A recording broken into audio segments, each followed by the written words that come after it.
Good afternoon twelfth science. मैं हूं मनोरमा भारद्वाज। बेटा आज इस वीडियो में हम लोग कंडक्टेंस ऑफ इलेक्ट्रोलाइटिक सॉल्यूशन की बात करेंगे। यहाँ पर कुछ हम बहुत कॉमन टर्म्स की बात करेंगे जैसे कि रेजिस्टेंस, रेजिस्टिविटी, कंडक्टेंस, कंडक्टिविटी। हालांकि ये सारे बहुत ही छोटे छोटे पॉइंट्स हैं जो कि आप 10th क्लास की फिजिक्स में पढ़ के आ चुके हैं, बट फिर भी हम लोग हल्का सा इसको रिवाइज करेंगे।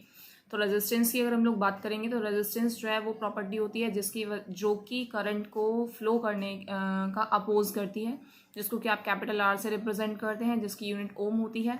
और रेजिस्टेंस का फॉर्मूला हम सभी को पता है, R is equal to rho L upon A, जहाँ पर रो का मतलब रेजिस्टिविटी होता है। ठीक है, हम लोग बात करेंगे रेजिस्टिविटी की। तो रेजिस्टिविटी की अगर हम लोग बात करेंगे तो रेजिस्टिविटी उस वायर का रेजिस्टेंस होता है जिसका एरिया ऑफ क्रॉस सेक्शन जो है वो 1 यूनिट स्क्वायर होता है, और उसकी जो लेंथ होती है वो भी 1 यूनिट होती है। दैट मीन्स स्टैंडर्ड कंडीशंस की अगर हम लोग बात करेंगे तो उस टाइम पर आप उस रेजिस्टेंस को ही रेजिस्टिविटी कहते हैं। जैसे कि मैं अगर यहाँ पर बात करूँ तो रेजिस्टिविटी रेजिस्टेंस के इक्वल तब होगी जब लेंथ जो है जब वो 1 यूनिट होगी और एरिया जो है वो भी 1 यूनिट स्क्वायर ही होगा। ठीक है, हम लोग जानते हैं कि इसको ऑब्वियसली बात है कि रो से रिप्रेजेंट करते हैं और इसकी जो यूनिट जो होती है वो ओम मीटर होती है। यहाँ तक किसी को कोई दिक्कत नहीं होनी चाहिए। अब हम लोग बात करेंगे कंडक्टेंस की। तो कंडक्टेंस जो है वो रेजिस्टेंस का बिल्कुल उल्टा होता है, जिसको जी से रिप्रेजेंट करते हैं, और जी जो है वो 1/r होता है, और आर की जगह पर हम लोगों ने रो एल अपॉन ए लिख दिया है, तो ए जो है वो ऊपर चला गया है। क्योंकि हम लोग बात करें कि रेजिस्टेंस का उल्टा होता है कंडक्टेंस, इसलिए इसकी जो यूनिट होगी उसको आप ओम इनवर्स या फिर इसे महो कहेंगे। महो मीन्स ऐसे हम OHM या फिर महो। ठीक है, इसको हम साइमन्स भी कह सकते हैं, जिसको कि कैपिटल S से रिप्रेजेंट किया जाता है। फिलहाल हम लोग बात करेंगे कंडक्टिविटी की। तो जिस तरीके से रेजिस्टेंस जो है वो रेजिस्टिविटी का रेजिस्टेंस जो है वो कंडक्टेंस का रिवर्स होता है, इसी तरीके से रेजिस्टिविटी का जो रेसिप्रोकल है वो है कंडक्टिविटी। तो कंडक्टिविटी की अगर हम लोग बात करेंगे तो जस्ट सिंपल मैंने आपको एक लाइन में अगर मैं आपको बताऊं तो कंडक्टिविटी जो है वो रेजिस्टिविटी का जो है रेसिप्रोकल है, तो इसलिए हम लोग कहेंगे कि K इज इक्वल टू 1/रो, जहाँ पर K जो है वो कप्पा है, जिसको कि कंडक्टिविटी से रिप्रेजेंट किया जाता है। हालांकि ये हमारे ज़्यादा कुछ काम की चीज़ नहीं है, बट एक का एग्जाम्पल आपकी NCERT में है, इसलिए मैं आप लोगों को ये टॉपिक्स जो है वो पढ़ा रही हूँ।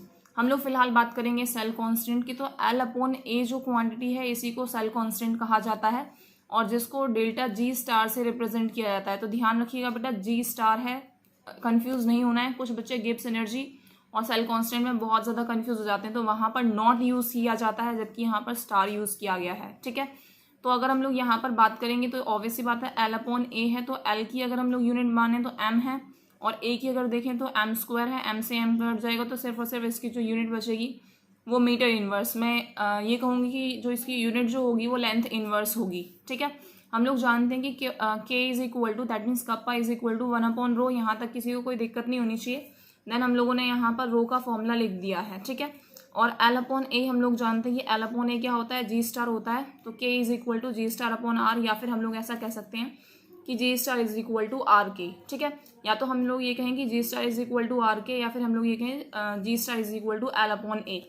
आपके एक्सरसाइज में एक क्वेश्चन है, क्वेश्चन नंबर 39, जिसमें आपसे कहा गया है कि आपको रेजिस्टेंस दे रखा है, आपको कंडक्टिविटी दे रखी है, और आपसे सेल कांस्टेंट की वैल्यू पूछी गई। तो बहुत ही सिंपल क्वेश्चन है, आई थिंक कोई दिक्कत नहीं होनी चाहिए। आर और के का मल्टीप्लाई करना है और कुछ भी नहीं है।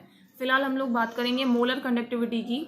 तो मोलर कंडक्टिविटी किसी भी इलेक्ट्रोलाइटिक सॉल्यूशन की या किसी भी इलेक्ट्रोलाइट की वो कंडक्टिविटी होगी जबकि आपको कहा गया है कि उस सॉल्यूशन में 1 ग्राम मोल इलेक्ट्रोलाइट लिया हुआ होना चाहिए। पहली चीज़, वो जो इलेक्ट्रोड्स हैं उनके बीच की जो डिस्टेंस है वो यूनिट डिस्टेंस पर होना चाहिए, और उनका जो इलेक्ट्रोड्स हैं उनका एरिया ऑफ क्रॉस सेक्शन जो है वो भी सफिशिएंट होना चाहिए। ठीक है, तो वापस से बिल्कुल बेटा फिजिक्स वाली कंडीशन पर चल रहे हैं हल्का सा। हालांकि इसकी डेफिनेशंस हमारे किसी काम की नहीं है, हमसे कभी नहीं पूछी जाती हैं, बट इन जनरल मैं आप लोगों को यहाँ पर डिस्कस करते हुए चल रही हूँ। लैम्डा एम से हम लोग मोलर कंडक्टिविटी को रिप्रेजेंट करते हैं। तो lambda M is equal to K into 1000 upon C, जहाँ पर C मीन्स कंसंट्रेशन है, और यहाँ पर हमने C की जगह पर M रख दिया है। कैपिटल M हम लोग जानते हैं दैट मीन्स मोलरिटी होती है। तो लैम्डा M जो है मोलर कंडक्टिविटी है, कैपिटल M जो है मोलरिटी है, और K जो है वो कंडक्टिविटी है। अब हम लोग बात करेंगे यहाँ पर यूनिट की। तो यूनिट है आपकी जो मोलर कंडक्टिविटी की यूनिट है वो है siemens metre square mole inverse. फिलहाल हम लोग बात करेंगे लिमिटिंग मोलर कंडक्टिविटी की, जिसमें हम थोड़ा सा ज़्यादा इंटरेस्टेड हैं। तो लिमिटिंग मोलर कंडक्टिविटी जो है किसी भी सॉल्यूशन की वो मोलर कंडक्टिविटी है जबकि कंसंट्रेशन अप्रोचेस टू 0। जबकि कंसंट्रेशन लगभग 0 हो जाए, या फिर मैं ये कहूँ कि जो डाइल्यूशन है वो इनफाइनाइट हो जाए, ठीक है। डाइल्यूशन जब इनफाइनाइट हो जाए या फिर जो कंसंट्रेशन है वो लगभग 0 हो जाए, तो उस समय उस मोलर कंडक्टिविटी को आप लिमिटिंग मोलर कंडक्टिविटी के नाम से जानते हैं, और इसको आप लोग लैम्डा नॉट एम से रिप्रेजेंट करते हैं, और करके कुछ बुक्स में इसको लैम्डा इन्फिनिटी एम से भी रिप्रेजेंट किया गया है, बट अधिकतर हम लोग लैम्डा नॉट एम से रिप्रेजेंट करेंगे, इसलिए कंफ्यूज होने की जरूरत नहीं है। अब हम लोग यहाँ पर बेटा बात करेंगे कोलरास लॉ की। कोलरास लॉ की अगर हम लोग बात करेंगे तो यहाँ पर कोलरास लॉ मैं आपको जो है डायरेक्टली एग्जाम्पल से समझाऊंगी। कोलरास लॉ ये कहता है कि अगर मान लीजिए कि कोई भी इलेक्ट्रोलाइट है, मान लीजिए कि ए बी, ऑब्वियस सी बात है अगर वो इलेक्ट्रोलाइट है तो वो ए पॉजिटिव बी नेगेटिव में टूट रहा है, तो किसी भी इलेक्ट्रोलाइट की मोलर कंडक्टिविटी जो होगी वो उसकी इंडिविजुअल्स की, दैट मीन्स उसका जो कैटायन और एनायन की मोलर कंडक्टिविटी होगी उसके सम के इक्वल होगी। जैसे कि अगर मैं आपसे कहूँ कि NaCl की मोलर कंडक्टिविटी की अगर मैं बात करूँ तो NaCl को आप Na पॉजिटिव और Cl नेगेटिव में लिख सकते हैं, तो that means limiting molar conductivity of NaCl will be equal to limiting molar conductivity of Na positive and limiting molar conductivity of Cl negative. इसी तरीके से MgSO4 की अगर हम लोग बात करेंगे तो Mg डबल पॉजिटिव और SO4 डबल नेगेटिव। मेरे ख्याल से यहाँ तक किसी को कोई दिक्कत नहीं होनी चाहिए, लेकिन अगर ऐसा कोई आयन, ऐसा कोई कंपाउंड है जो कि दो से ज़्यादा आयन्स में टूट रहा है, जैसे कि MgCl2 है, तो अगर मैं यहाँ पर ही आपको दिखाऊं कि MgCl2 है तो ये Mg double positive plus 2 Cl negative में टूटेगा, तो क्योंकि यहाँ पर Cl नेगेटिव में 2 का मल्टीप्लाई है तो आपको उसकी लिमिटिंग मोलर कंडक्टिविटी में भी 2 का मल्टीप्लाई करना पड़ेगा, ठीक है। इसी तरीके से CaCl2 भी हम लोगों को पता है कि Ca double positive plus 2 Cl negative.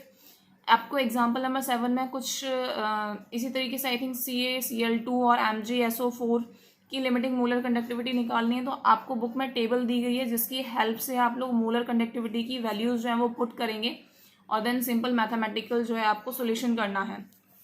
फिलहाल हम लोग बात करेंगे एग्जाम्पल नंबर 8 की। तो एग्जाम्पल नंबर 8 की अगर हम लोग बात करें तो वहाँ पर कंडीशन जो है कुछ दी गई है, जैसे कि वहाँ पर आपको NaCl की लिमिटिंग मोलर कंडक्टिविटी दी गई है, HCl की लिमिटिंग मोलर कंडक्टिविटी है, NaAC, AC का मतलब जहाँ पर एसिटेट आयन है, ठीक है, तो सोडियम एसिटेट की आपको मोलर कंडक्टिविटी दी गई है, और इन्हीं तीनों की हेल्प से आपको एसिटिक एसिड की मोलर कंडक्टिविटी जो है वो फाइंड आउट करानी है।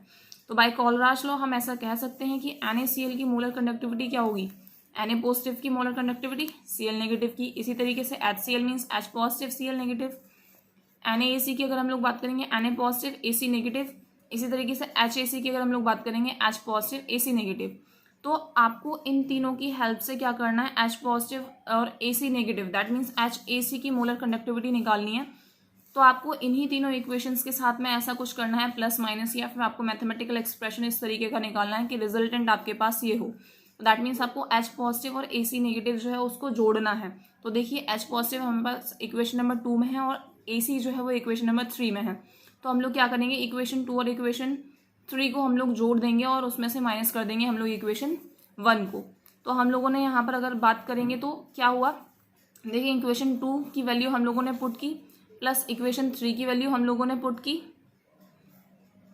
हाँ जी, देन हम लोगों ने माइनस किया इक्वेशन नंबर 1 को, हमने इक्वेशन नंबर 1 को माइनस किया, सब कुछ कैंसिल आउट हो जाएगा, हमारे पास सिर्फ और सिर्फ बचेगा H पॉजिटिव और AC नेगेटिव, और यही जो है वो किसके इक्वल है, लैम्डा नॉट HAC के, ठीक है।